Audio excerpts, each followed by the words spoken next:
Hello YouTubers! I have gained almost all of my subscribers and views from doing this.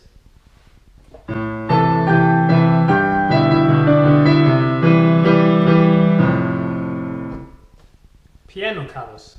And I have released an album with original piano tracks and even a 45-minute lullaby. But in the past couple of months or years, I've made and uploaded 4 volumes of the project that I call 5 Sundays, and another track called Electronic Dream. Why all this synthesizer stuff, you ask? Well, to answer that, we have to go back in time. Or I just give you the short answer, because I love doing it. So you want to hear the whole story? Well, for that we have to go back in time. We have to go back to the 1980s. I was in my teenage years and listened to a whole bunch of diverse music. From classic music and what we called oldies, to the songs that were in the charts at that time. And among others, I own 3 albums that would influence me the most. Sgt. Pepper's Lonely Hearts Club Band by the Beatles, Music for the Masses by Depeche Mode, and Concerto Futurissimo by Rondo Veneziano.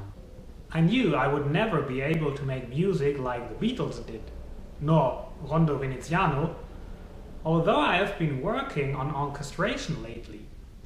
But Depeche Mode?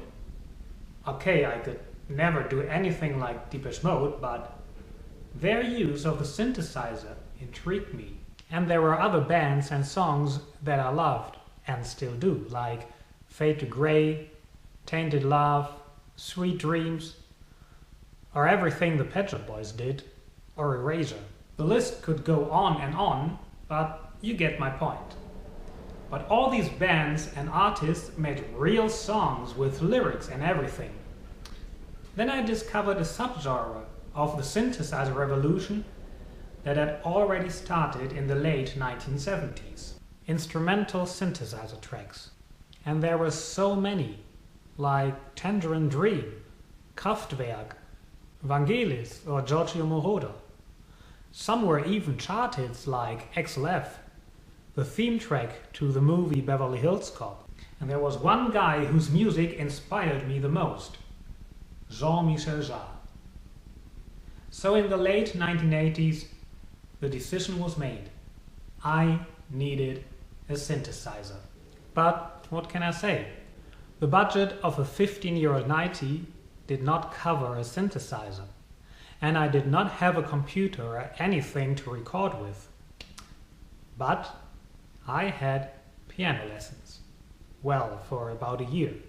Then I quit the lessons, but I never quit playing. Let's switch to the 1990s. Music had changed, or developed. Techno and Eurobeat was everywhere. Synthesizer sounds were everywhere. And what can I say? I liked it. I liked techno, well, at least some of it, when it was at least a little bit melodic.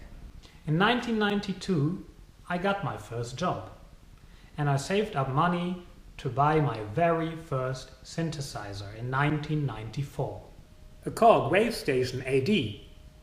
It was hella expensive and rather complicated to go through all the possibilities it offered. But hey, it was a synthesizer, right? And I loved the sounds. I had already bought a PC a year or 2 earlier, and also bought a media recording and editing software. Recording the actual output of the synthesizer was basically impossible with the computers of the 90s. So I had to use media recording, and it worked quite well. Only a year later I bought another synthesizer, the Quasimidi Technox. The name itself tells you what kind of sounds it generated. And, of course, I loved it. Unfortunately, it is broken now, and I can't use it anymore. Maybe it's only the internal battery, but who knows? I don't even know if the company still exists. And again a year later, A co-worker offered me his Roland JD 990. Of course, I bought it. Because I love the realistic orchestra sounds.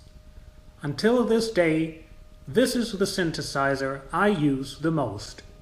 With all this equipment and an 8-channel mixer, I produced and recorded a lot of tracks and put 14 that I liked the most on my first ever album. I named it Yin Yang. I never released it. Well, there was no way to release it.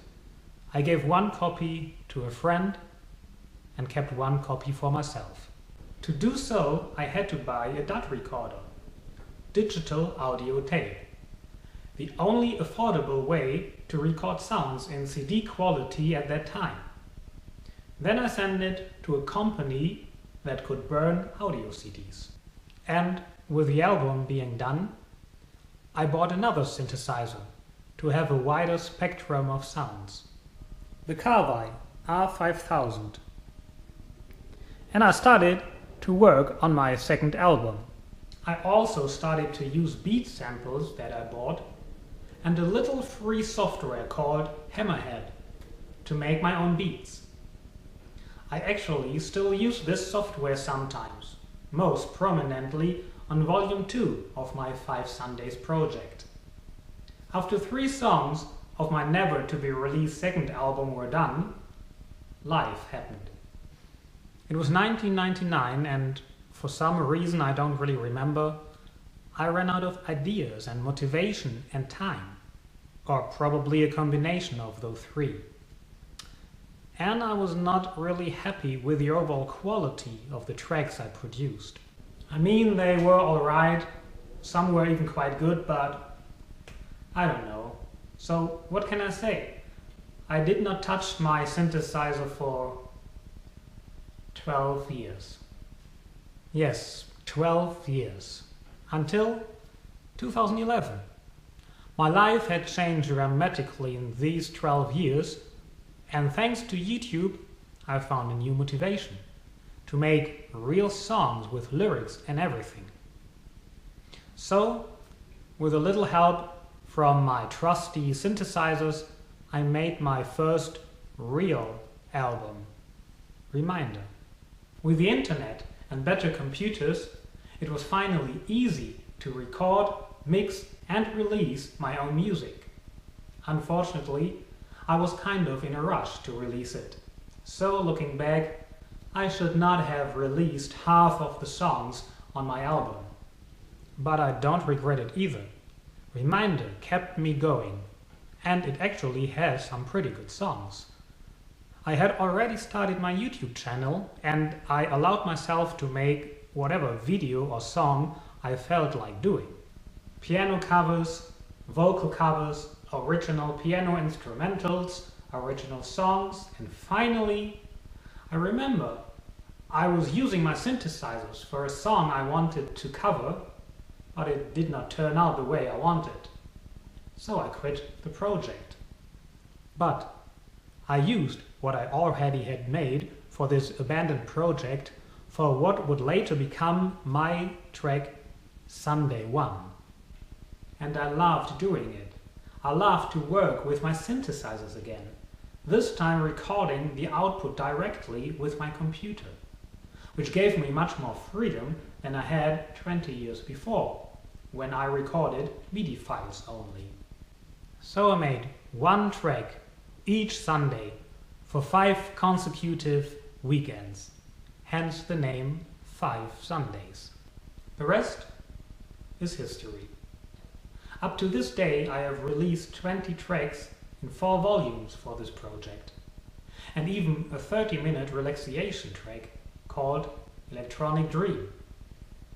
And I'm planning to make volume 5, or whatever other synthesizer project I feel like doing. Because